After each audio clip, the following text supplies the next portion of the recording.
আসসালামু আলাইকুম। তোমাদেরকে আজকে দেখাবো একটা ডিস্কো পাতিল। এই যে জাস্ট এইভাবে দেখতে এত সুন্দর। এটা বড়টাও বানানো যায়, ছোটটাও বানানো যায়। এটা বানানো তোমাদেরকে আজকে দেখাবো। এখানে আমি নিয়েছি আলাদা একটু ডোর মতো তৈরি করে নিয়েছি। একটু সময় নিয়ে দেখো, তোমাদের ভালো লাগবে। আর তোমরা এইভাবে নতুন নতুন অনেক ভিডিও বানাতে পারবে। আমি অবশ্য লং ভিডিও যেটা দিই, তোমরা একটু ধৈর্য ধরে দেখলে আশা করি ভালো লাগবে। একটু কষ্ট হয় তোমাদের, আমি জানি। তারপরে তোমরা একটু কষ্ট করে দেখবা, কারণ আমরা সবাই সবাইকে সাপোর্ট করব ইনশাআল্লাহ। এই যে দেখো, আমি এটা মাপ দিয়ে এই যে গ্লাস দিয়ে কেটে নেব।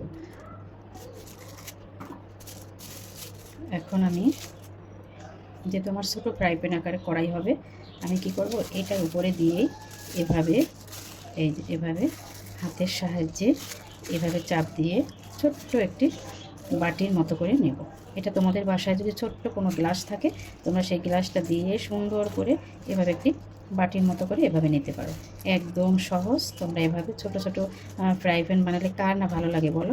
আমার কাছে তো খুব ভালো লাগে। আমি কিন্তু একটা বানিয়েছি, আরও কয়েকটা বানিয়েছি।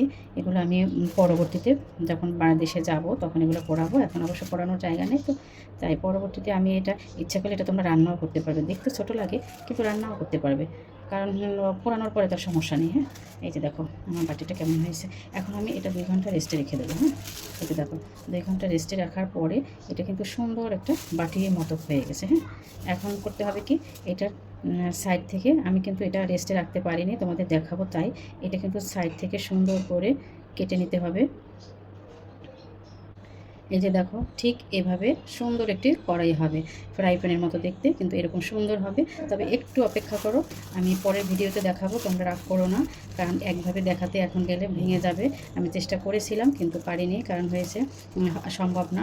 2 ঘন্টা রেস্টের জন্য রেখে দেবো। কিন্তু আমার পরের ভিডিওটা তোমরা অবশ্যই সাথে থাকবে। পরের ভিডিওটা কিন্তু আমি তোমাদেরকে জাস্ট ওই রকমই একদম এরকম দেখতে একটা ফ্রাই প্যান তোমাদেরকে বানিয়ে দেখাবো। হ্যাঁ, এখন তোমরা আমার এভাবে সুন্দর করে রেখে দেবো মাত্র 2 ঘন্টা রেস্টের পরে জাস্ট এভাবে সুন্দর একটি কড়াই দেখাবো। আর কড়াইটার সাথে একটা চামিচও দেবো। দেখো কেমন সুন্দর লাগছে দেখতে। তোমরা অবশ্যই আমার সাথে থাকবে বাকি ভিডিও দেখার জন্য। আল্লাহ হাফিজ।